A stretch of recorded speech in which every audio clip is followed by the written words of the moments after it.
So Lenny, thank you so much for coming to speak to us on York Hospital Radio. Plenty of York City questions to come, obviously, but I thought we'd touch upon your kind of early beginnings in football, really. Born in Hammersmith, you started your career at Grantham Town, so you didn't have that traditional sort of academy route into football. So just wonder if you could talk us through how you ended up at Grantham. Yeah, so when I was really young and I was still living in London, I was actually at West Ham as a kid, a young kid, but then I stopped going because I wasn't doing so good in school. So my dad said I wasn't allowed to go and play football anymore. And then long story short, we moved out of London when I was about 13, I think it was. Playing grassroots, just enjoying myself with my mates. And then my mate went to Grantham as the goalkeeper, Grantham youth team player as a goalkeeper. He told me to come and things just snowballed from there. I think in football you've got to get lucky. I was lucky at the time that captain was Grant Brown, who was then the manager youth setup at Lincoln. So that helped me because he then saw me playing and I went with the first team at Grantham, and then I ended up getting a few trials from there at Middlesbrough. Went there for about 6 months, on and off. Yeah, I had that written down there about Middlesbrough because I think Gareth Southgate, obviously future England manager, was there at the time, wasn't he? So Yeah, were they sort of championship level back then? I think they were championship, yeah. I remember him one training night, he actually came round, which was surprising to me that a player at the time would come and watch the kids be training. But yeah, he was there. And then I didn't get anything. I was at college. And then I got offered to go to Cardiff. They offered me a scholarship, and Lincoln also offered me a scholarship, and I chose Lincoln. Yeah, and Lincoln was obviously a good move for you. And I was looking at your first ever Football League goal. It came at Stockport County in a 3-1 win, if I've got my research right. And you came on after 83 minutes and scored on 86. So I was thinking you were having that impact from the bench even back then. Sounds about right, yeah. Yeah, it was, yeah. I remember that goal. There's a funny story. That the manager, Peter Jackson, after the game, it was a big win, I think, and he took my shirt off and he threw it into the crowd. And bear in mind, that was my first goal, senior goal. After the game, everyone was like, "Where's your shirt? Why you not got your shirt?" And I was like, "Oh, the gaffer's just thrown it into the stand." So we had to do a big campaign to kind of get it back and stuff, which was quite funny. But yeah, that was the first. Did you get it back? I did, yeah. All right, that's good. Did, yeah. I mean, you played a lot of games for Lincoln and Bury, where you won promotion as well. But I feel like Grimsby is almost where you started to really make your mark in football. Is that a kind of fair observation? Yeah, probably. That's where I started to get most of my starts. My time at Bury was good. It was a learning curve. Although saying that, I started a lot at Lincoln, but I was hit with injuries quite young, and I was also playing on the wing, so it was a bit different, still learning. But yeah, by the time I went to Grimsby, I felt like I was ready to start, and that was the reason I actually left Bury to go to Grimsby, because I wanted more game time and to basically put my mark into football. And it was kind of like a free scoring Grimsby side, wasn't it? I was looking back at, there was like a spell where I think you beat Gateshead 6-1. I think you got a couple of goals in that game, and then you beat Alfreton 7-0 a few days later. So it must have been a good side to be part of. It was, yeah. We were aiming for promotion, and the manager had been in the club a little bit, and he knew what he wanted, and we had a good team, which was complimenting me, and I was getting goals, but we never got over the line, which was disappointing. But I thoroughly enjoyed my time there, and hence why I went back. Yeah, and you were close to getting over the line, weren't you, when you played at Wembley in the playoff final? And I was looking at that; it was almost a perfect day for you, wasn't it? You scored at Wembley. I think it was your birthday as well. Yeah.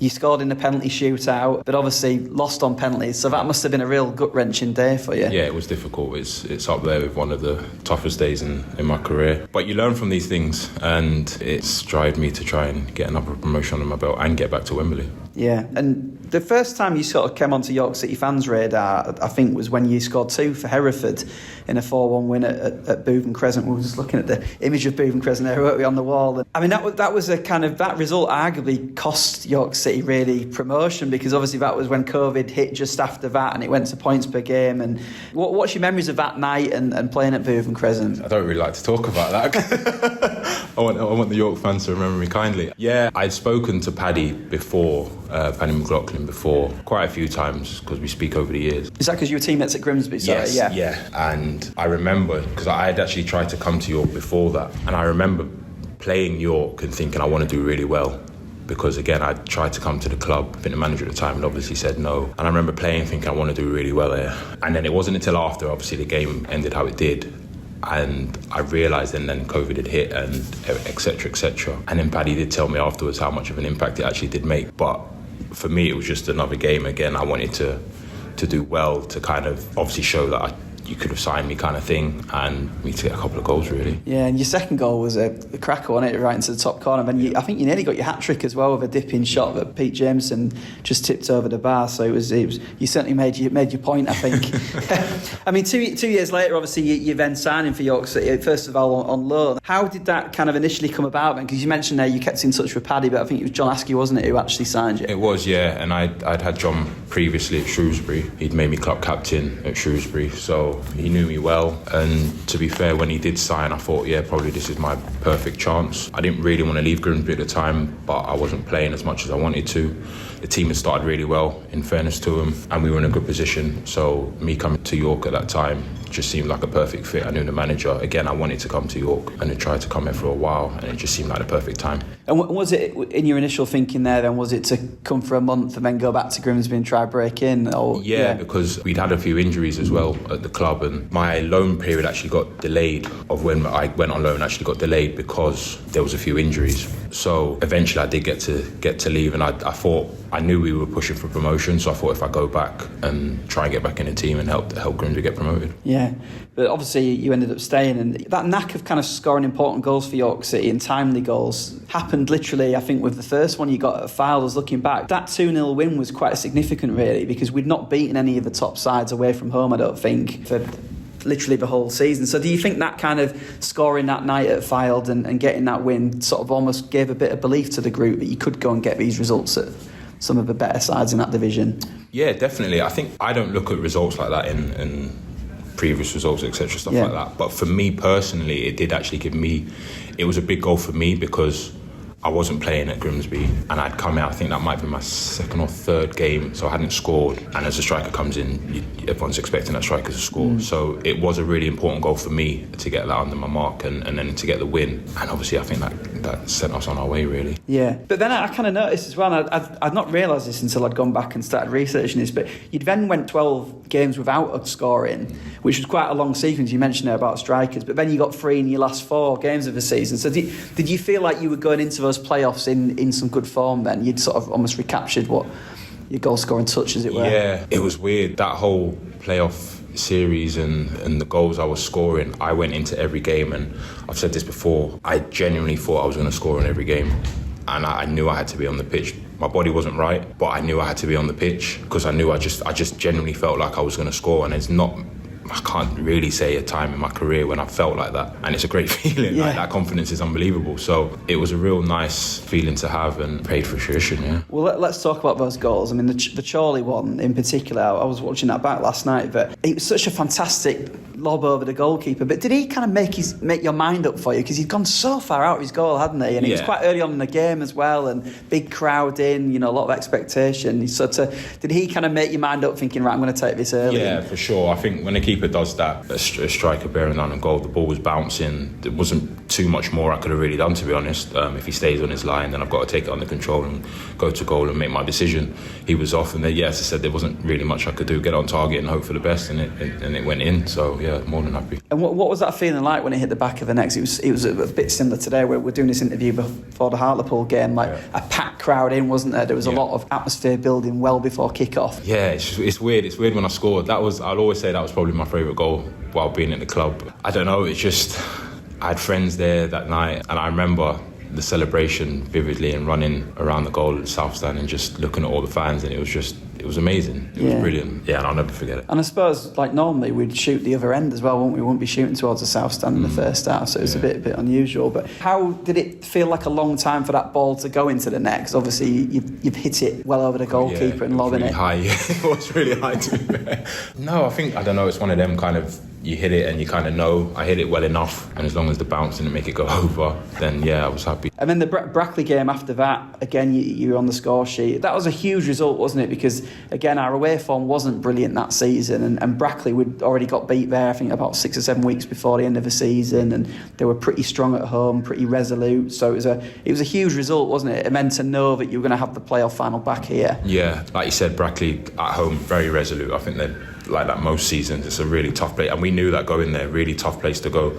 So we knew it wasn't going to be easy to get a result at all. And I think it was a really cagey game. It was one of them that we were kind of hoping that we would get that goal. But again, I knew going into that game, I just felt like I would score like any opportunity, I would get a goal.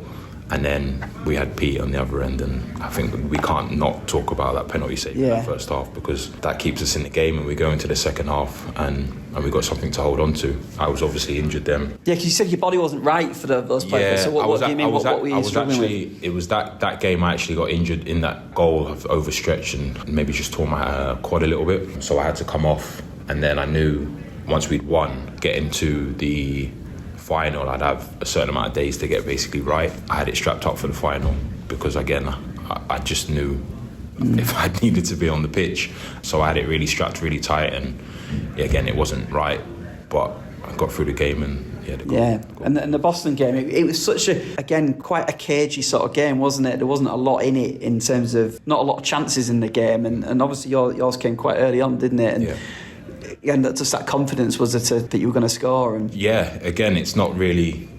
You can look at the goal, and there's a lot of luck in that goal. Two defenders have clattered between each other, and the ball's gone, I think, between maybe two legs and past the keeper. So there's a great, massive luck element, and I kept talking about, at that time, saying that it just felt like it was the time for the club. I knew it was a centenary. Was it a centenary? Yeah, it was, in first year in the stadium. Yeah. So it just felt right that it was the right time for the club to go up. And again, within myself, I had the confidence that being on the pitch, I'd get the goal. I think the stars aligned, didn't they? And also maybe your 2 goals for Hereford, if you'd not scored them that night, and York could have got promoted.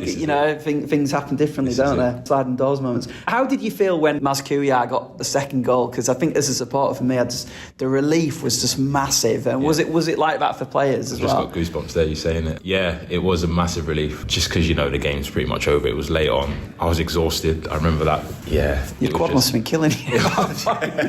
You run on adrenaline, and you can't feel anything until after. But yeah, massive relief and just jubilation of knowing that you've achieved what you wanted to. Basically, it wasn't easy, and we'd basically done it. Yeah. What was the celebrations like? I mean, you've been promoted before.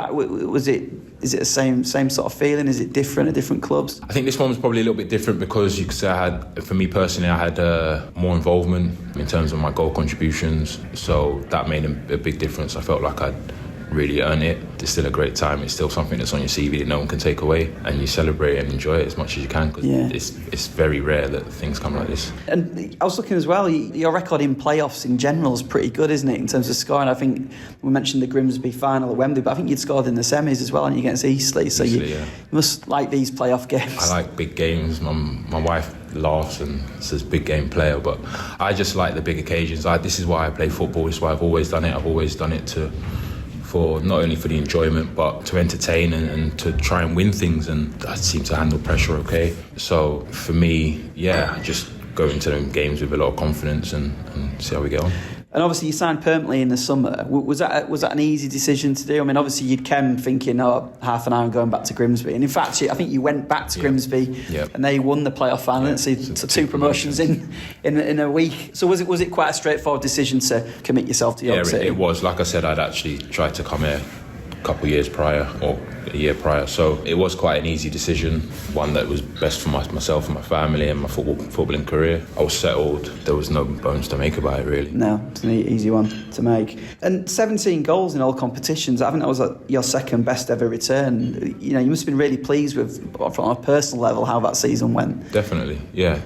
I just felt at home as soon as I come here, to be honest. Like I said, whether, like you said, the stars aligned for me as well, coming to this club, I do genuinely just feel like things have been in place for me to just flourish and do what I can do on the pitch. Fans have been unbelievable with their support towards me personally, and I can't thank them enough for that. I always get thanks, and I always tell people you don't have to thank me, like I'm doing my job, what I love. But it is nice, and like I said, it makes me feel comfortable and allows me to do what I can do out there. Yeah, and I said, personally, it was a fantastic season. I was looking back at, when we won 5-0 at Barnet quite early on in that season, you got 2 goals that day. But then it was only a few weeks later that John Askew got sacked, and I was thinking the fact you played for him at Shrewsbury, and you said that he'd made you club captain there, and obviously you were a big part of his plans here. You must have been disappointed when he lost his job, because the club weren't doing that badly, I didn't think, at that time.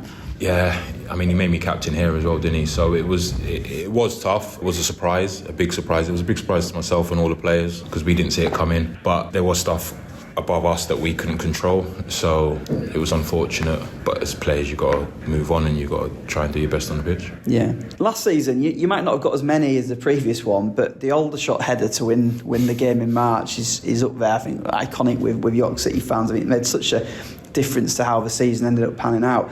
I think that was your first touch in the game. And again, I was watching it back last night and they were still reading out your name on the tannoy to say you'd come on as the cross was coming in. And there's a few things I wanted to ask you about that. Kind of like, you were kind of stood on your own and like left alone and totally unmarked. Were you aware that you were kind of on your own and there was no one near you? Yeah, so it's in it. The corner is, I spoke to Cal just as I come on, Cal Howe, and we kind of decided where we were going to go. He'd obviously gone near post and I said I'll go back post. And it's when you come on as a sub, especially in a corner situation, the defending team, they're often a bit scrambled. They don't know who to pick up if they're not organised properly. So I did end up being kind of on my own and it felt perfect. Cal's got the first header. If you normally get the first header, you're often going to get the second. So yeah, I was just in the right place at the right time. Did you sort of recognise the importance of that when it came to you? Because obviously if you head that wide, like, and we come out with a point, I just think that win really changed the dynamics of everything, particularly after the 6-1 defeat. Yeah. Are you thinking about it in that moment, or is it too quick for you to kind of think about it really, and you've just got to get your header on target? And no, in terms of scoring, that was just, I had to, I'm not thinking about anything else apart from, I knew I had to head it down. It's just what we train on the training ground gives it the keeper a much more harder job to do. I get that right, then I've got every chance of it going in, and it did. And then after that, then there was a sense of the 6-1 and that come into my mind, I'll be honest. And I did know the importance of it because it was a big turning point. And I did feel like that because I've got a lot of respect for the manager and his team at the moment and what he's done. And we needed that because the lads needed the confidence as well. And it was so important that we stayed up that season. So yeah, I knew the importance of it for sure. Yeah, and did you feel a point to prove yourself? Because you'd played in the Altrincham game, hadn't you? I think you were one of the only ones who came out and said, this isn't, from a player's perspective, this isn't acceptable, and kind of like showed great leadership with that. But obviously not starting in the Aldershot game, which was the next one, did you feel like coming on that late on, I've got a few minutes here, but I've got to show my worth to the manager? No, not particularly. I just think, however long I'm on the pitch, and no matter what's happened, you're only as good as the time that you're on the pitch there and then, and you've got to make an impact. So no matter what happened before, and you have to try and make an impact, it doesn't matter whether it's 2 minutes, 5 minutes, 10 minutes, 15, 20, 30, whatever. I've got to try and make an impact, and I've got to try and get a goal. That's what I'm paid to do. So no, there wasn't any of that really. I think that can cloud your mind if you kind of think like that. But for me, it was just about getting on and trying to do a job. Yeah, and it was such a massive turnaround, wasn't it? I think York fans felt condemned to going back down, and just the way that the team kind of galvanised after that result was incredible, really. What was it like to be part of that?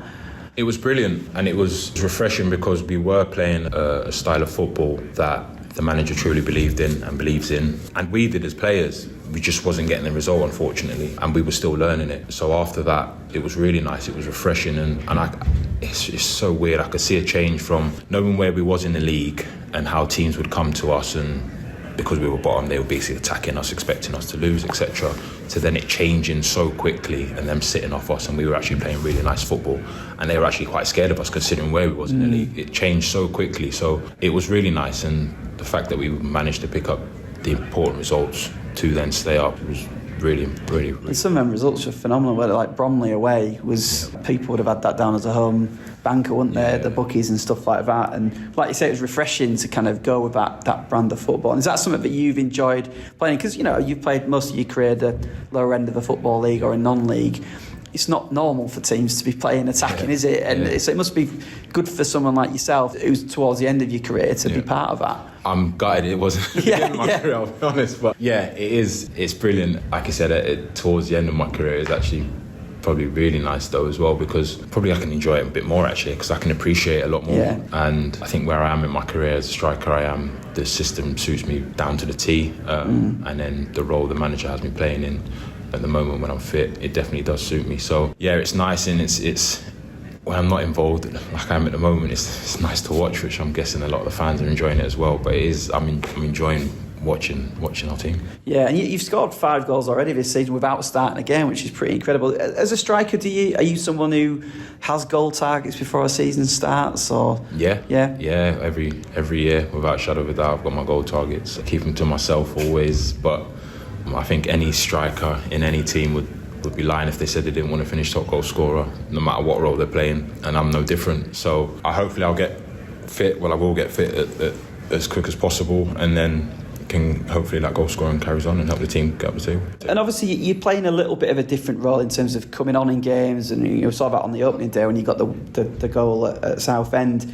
Are you quite happy with that role in terms of the toll it probably takes less on your body and things like that, or is there still a burning desire for you to start as many games as you can? I want to start as many games as I can, and I'm not going to lie and say I wouldn't, but I understand that the manager's come in and he's brought his own players and he sees me doing this role. Ultimately, I want to get promoted, I'm not going to lie. So if this is what I need to do to help the team to do that, then that's what I'll do. I mean, I keep referencing towards the end of your career. I'm not trying to retire you, by the way. And we talked a little bit about COVID. Do you as footballers sort of think, because you kind of lost a lot of football there, didn't you? Do you feel like, actually, I want to go on a little bit longer because of losing that time? Yeah, it was a weird year, but I also lost a lot through a couple of major injuries. So for me, I'm lucky to still be playing, fortunate. I know many people my age, and even some younger, don't play anymore. Friends that I've had that I've played with and grown up with. So I want to keep going as long as possible, for sure. And for me right now, there's no better place to do it. Yeah. And how is the injury? Are we likely to see the shop opening before Christmas? Or?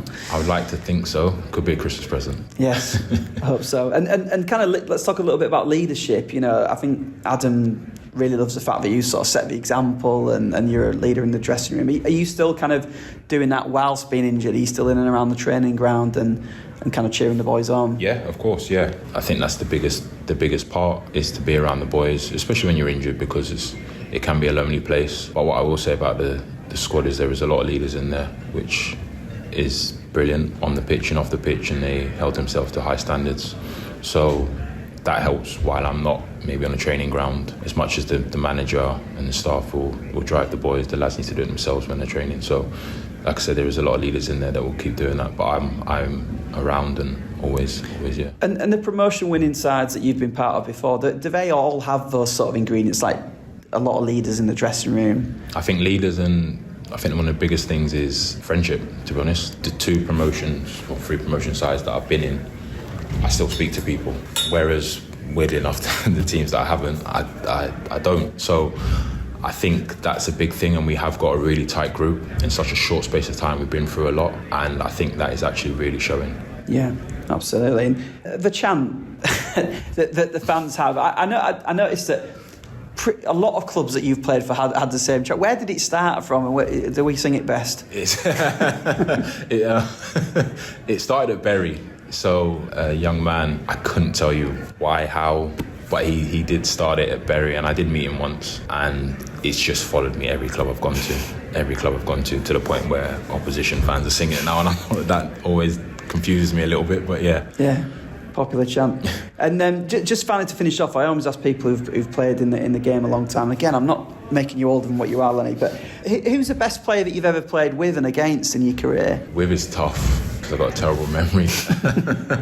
Against, I would always say, because as a striker, I played against Gary Cahill, and he was phenomenal. Just before he got his move to Chelsea at Bolton, played an FA Cup game, and he was just strong, physical, something which I was normally doing in my game. But yeah, I went there and he was brilliant. But I played with some very good players up and down my career. In terms of Gary Cahill, is that the sort of defenders you don't like playing against, ones that can match you physically? He was just very good. Composure, in the air, everything about him. And there was no coincidence why he did get his move straight after, and then he went on to play for England, etc. But he was just different class. Did you get his shirt after the game? I didn't know. I got Jason Gardner's actually, right.